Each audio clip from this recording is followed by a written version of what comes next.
Olá pessoal, vamos para a questão de número 11. Pegamos aqui nossa paleta e vamos lá.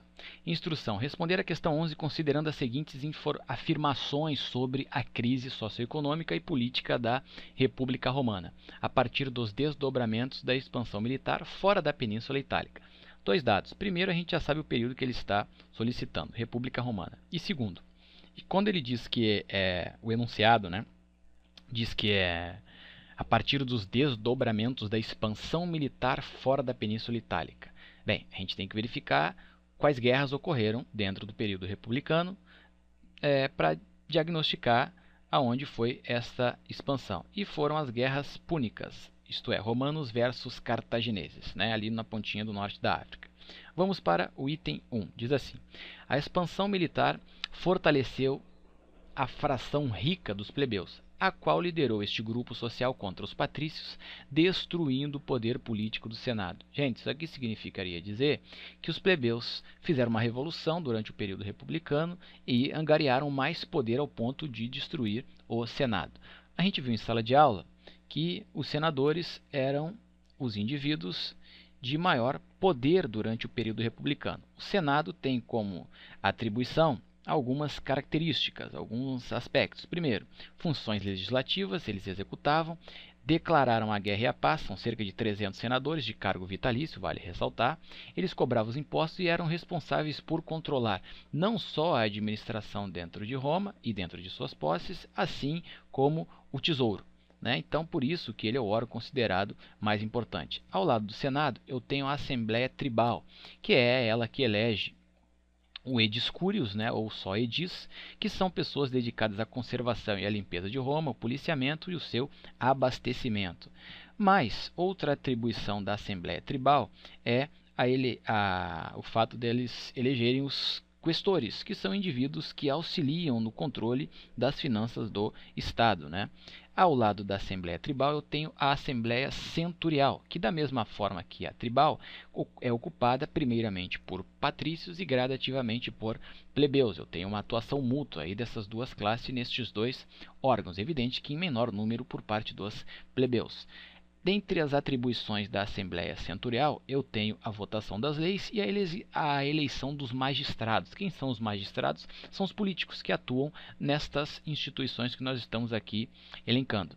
Depois a gente tem aqui uma outra peculiaridade da Assembleia Centurial, que ela elege os censores, que são indivíduos aí responsáveis pela contagem da população, ao mesmo tempo que diagnosticam a sua renda, tá? Esta Assembleia também é responsável por eleger os pretores, que são pessoas, funcionários públicos, servidores públicos, que se dedicam às funções judiciais, tanto no campo quanto na cidade. Outra atribuição da Assembleia Centurial é eleger o consulado. Estes dois cônsules, como a gente está anotando aqui, são responsáveis pelo comando do exército. Eles convocam o Senado em virtude de alguma crise, e indicam o ditador, já que o ditador é escolhido pelo órgão mais importante, os senadores.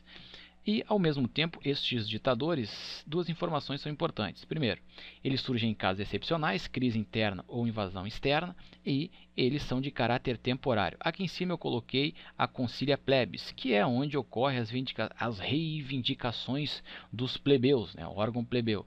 E, por fim, eu tenho a Assembleia Curial, cuja peculiaridade são assuntos religiosos, ela se dedica aí a assuntos religiosos. Então a gente viu lá que o item 1 não tem nenhuma procedência, os senadores são os mais fortes durante o período da República. Vamos voltar para a alternativa, diz assim: 2. Durante as guerras púnicas, a gente pode até já levar e considerar essa ressalva, porque a gente já tem aí o contexto, a datação onde a gente está trabalhando, 246 a 146 a.C., 264, perdão, a 146 a.C., diz o seguinte o item 2, diz assim: a mobilização militar permanente prejudicou os pequenos proprietários, que dificilmente se readaptaram à vida agrícola, passando a migrar ou para cidades ou tornando-se colonos. O que significa dizer isso? A mobilização militar significa você tirar o pequeno proprietário da terra e colocá-lo como soldado para ele trabalhar na guerra. Ele permanece na guerra, atua quando volta. Quando volta, sente dificuldade de se readaptar à vida agrícola. Ou então ele tem duas opções. Ele volta para a sua terra na condição de colono, ou ele permanece nas cidades, na condição de miserável. Vale lembrar que, como a gente viu em sala de aula, as guerras púnicas elas ocorrem entre 264, como eu mencionei lá a datação, né, até 146 a.C. Vamos colocar aqui a datação. Não esqueçamos que é Cartago versus Roma, e o que está em xeque é o domínio do mar Mediterrâneo, né? Ao mesmo tempo, está em xeque estas regiões em cinza, que são colônias cartaginesas, né? Eu tenho aqui pedaço da Península Ibérica, o sul da Europa, o norte da África, né, um grande pedaço do norte da África. Eu tenho as ilhas no Mediterrâneo, Córcega, Sardenha, Sicília, região de Siracusa, muito fértil. E significa controlar o mar Egeu. Você passa a controlar o acesso ao Extremo Oriente. Tá? Roma vence este combate, perceba que aqui ela já está com seu exército todo tomado na Península Itálica, e ela vence a cidade de Cartago. Bem, quais são os resultados desta conquista, dessa primeira conquista romana, desse primeiro processo de expansão do exército romano dentro do período republicano? Tá, aqui eu coloquei como alguns resultados. Primeiro, Roma passa a controlar o mar Egeu. Ponto. Aí já vai angariar o quê? O segundo item, as regiões conquistadas passam a pagar tributos para Roma. Estes tributos poderiam ser pagos em ouro, prata, escravos, alimentos principalmente, né? E uma série de outras formas de moeda. Tá? Ao mesmo tempo que eu tenho esta guerra de conquista, eu tenho ampliação do comércio, porque o Mediterrâneo aqui a gente pode ver que ele atinge a Europa, pega o norte da África, né, pega aqui também, faz ligação com o Extremo Oriente e tal. Eu tenho ampliação do comércio e o enriquecimento dos comerciantes, que são aqueles plebeus daquela facção lá da questão 1, né, do item 1. Estes plebeus enriquecidos com comércio, eles também podem ser encontrados em provas como equites, como cavaleiros, eu já vi eles aparecerem como cavaleiros em questões de vestibular, e também como homens novos. Então você vai fazer o seu apontamento aí, né, para não esquecer. O item 4 é a especialização agrícola, isto é, como estas regiões conquistadas passam a fornecer produtos agrícolas para Roma, Roma aos poucos vai se dedicar a outras culturas alimentícias, né? Se eu tenho o crescimento do comércio, por conseguinte, eu tenho o incremento, a acentuação do artesanato, e eu tenho uma crise no campo. Por quê? Porque Roma para de produzir em virtude do quê? Em virtude das regiões que estão lhe mandando o quê? Alimentos. Isso ocorre uma crise. Por outro lado, eu tenho um acréscimo desse problema chamado escravidão. Eu tenho o crescimento da escravidão, e os pequenos proprietários, os pequenos agricultores, deixam suas terras e migram para a cidade. E lá vão engordar os bolsões de miséria, né, no setor citadino. Então eu vou colocar aqui, vamos para o item 2. Como a gente mencionou, essa mobilização militar, acredito que a gente tenha explicado no item anterior, tá? Vamos lá para o item 3. Só para a gente retomar aqui o item 2, né, gente? Creio que ficou bem cristalino, mas vamos repetir. A mobilização militar permanente prejudicou os pequenos proprietários. Aquela velha história, em virtude da guerra, eles tiveram que se deslocar para a linha de fogo, para o combate. Quando voltaram, não se readaptaram à vida agrícola e tiveram duas opções. Voltam na condição de soldado, voltam na condição de soldado miserável. Ou eles ficam na cidade ou voltam para o campo, não mais como pequenos proprietários, e sim como colonos dependentes. Por que isso? Porque as terras não são distribuídas.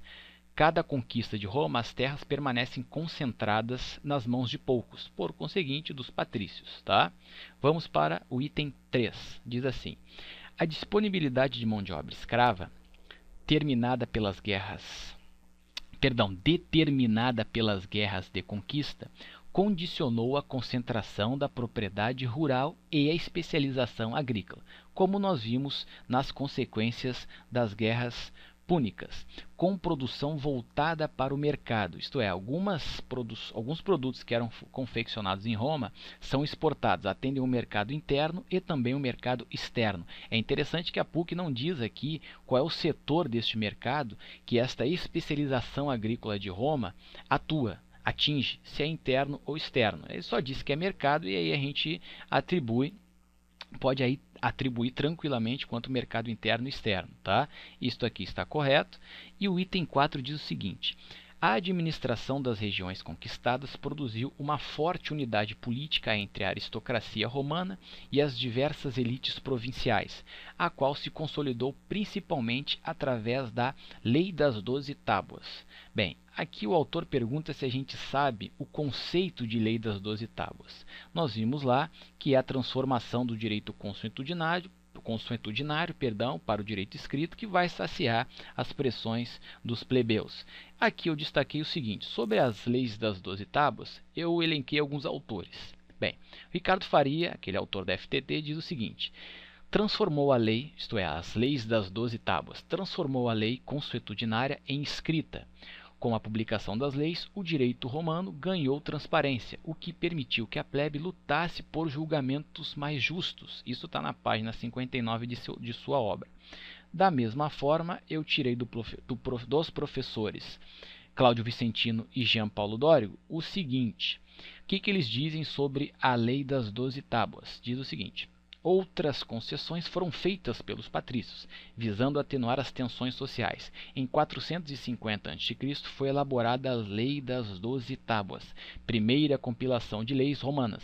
Até então as leis eram transmitidas oralmente e quase sempre manipuladas a favor dos patrícios. Agora, com a publicação, as leis estavam escritas e ficavam expostas em tábuas no prédio do Fórum Romano.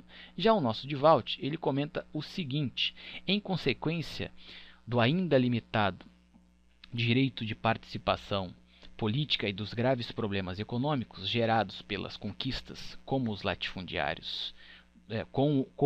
latifúndios dos patrícios, os plebeus continuavam descontentes.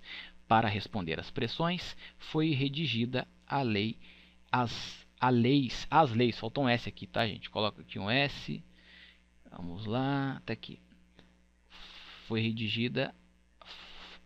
Foram redigidas, faltou botar no plural, as leis das 12 tábuas, página 56. Então o conceito de lei das 12 tábuas, como a gente viu, não condiz com aquele item mencionado. Voltou, tá aqui, tá? Com essa aproximação entre a elite provincial e a aristocracia romana, né? Tem uma outra característica também que a gente já poderia eliminar, é que toda vez que os autores se referem à elite, à classe social que está controlando a República Romana, eles mencionam oligarquia, eles não mencionam aristocracia. Então a gente poderia já eliminar aqui, mas a gente aprofunda ainda mais e vai ver lá o conceito de lei das 12 tábuas. É isso aí. O que a gente ficou aqui? Se a gente tirou o item 1, né? Então a gente tira o A, tira o B, tira o C. E precisou ver se o item 4, né, o quarto item, tinha sentido. A gente viu que é um conceito distorcido, não condiz com o que efetivamente ocorreu. Então a gente fica com Dinamarca. É isso aí, vamos para a próxima questão.